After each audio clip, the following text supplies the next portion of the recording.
upaya meningkatkan kerjasama. Alinea pertama, meningkatkan kerjasama antara ASEAN negara terbangun melalui 3 pilar ASEAN dalam rangka pembentukan masyarakat ASEAN tahun 2015.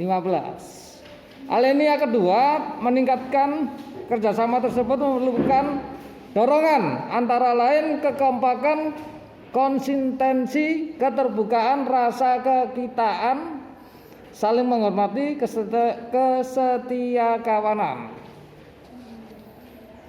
Lanjut ya, kerjasamanya banyak ini. Halaman 56. Deklarasi tersebut merupakan komitmen ASEAN untuk meningkatkan yang pertama, pengetahuan dan keterampilan perempuan dalam bidang lingkungan, akses kepemilikan dan kontrol terhadap sumber daya. Sumber daya itu macam-macam, ada sumber daya manusia, ada sumber daya alam.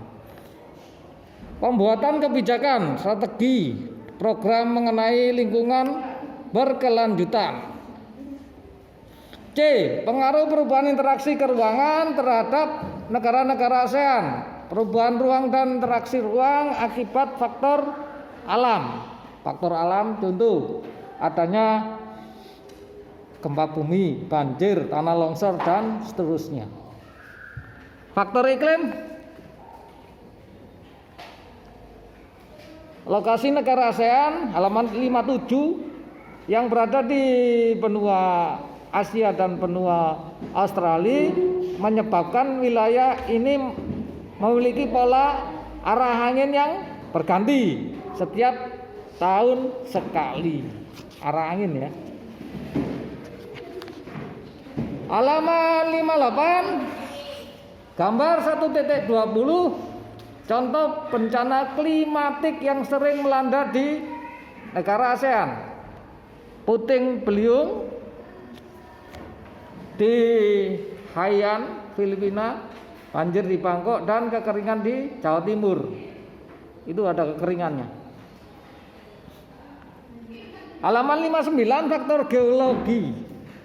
Berdasarkan faktor yang berkaitan dengan geologi seperti kondisi tanah, batuan, menyusun dan penyusunnya di bumi. Antar lempeng ya. Halaman 60. Gambar 1.21, peta tumbukan lempeng dan persebaran gunung berapi di negara-negara ASEAN. Negara-negara ASEAN.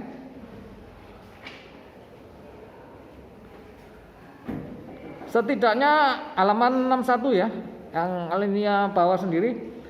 Setidaknya 14 negara ASEAN pernah mengalami kejadian gempa merenggut banyak korban.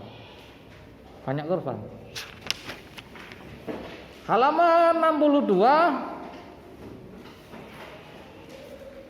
faktor ketersediaan sumber daya alam. Faktornya banyak ya, sumber daya alam. Hampir semua ASEAN memiliki sumber daya alam. Tambang. Kita lihat tabel 1.1, barang tambang negara ASEAN.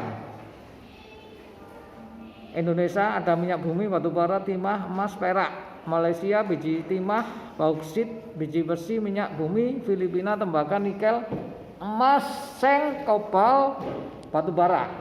Halaman 63, sumber daya alam tidak hanya berupa barang tambang. Sumber daya alam hayati, non hayati. Hayati itu apa? Hayati itu tumbuhan. Halaman 64, alinea atas sendiri, perairan laut. Laut di kawasan negara ASEAN banyak dieksplorasi menghasilkan devisa pendapatan negara. Adanya ikan, mutiara, rumput sampai barang tambang. Banyak ya.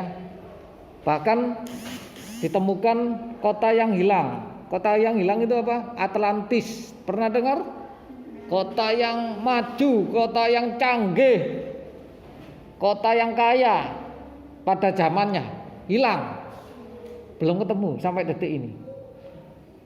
Itu dicari tanahnya yang subur, Atlantik ya, Atlantis apa Atlantik saya lupa. Coba dilihat di YouTube ada semua. Itu belum ketemu. Tapi ada yang sudah ditemukan berupa kota yang hilang, tapi tidak seberapa terkenal ya. Ada. Terus ada penemuan candi juga ada. Ada yang penemuan tembok di dasar laut, banyak. Markasnya iblis itu di mana? Di laut. Setan sama iblis beda enggak? Setan itu pasukannya iblis. Jadi yang tingkatan tertinggi adalah iblis, benar. Ada pertanyaan? Kalau tidak ada kita lanjutkan halaman 65. Pengaruh perkembangan ilmu dan teknologi perubahan ruang. Perubahan ruang.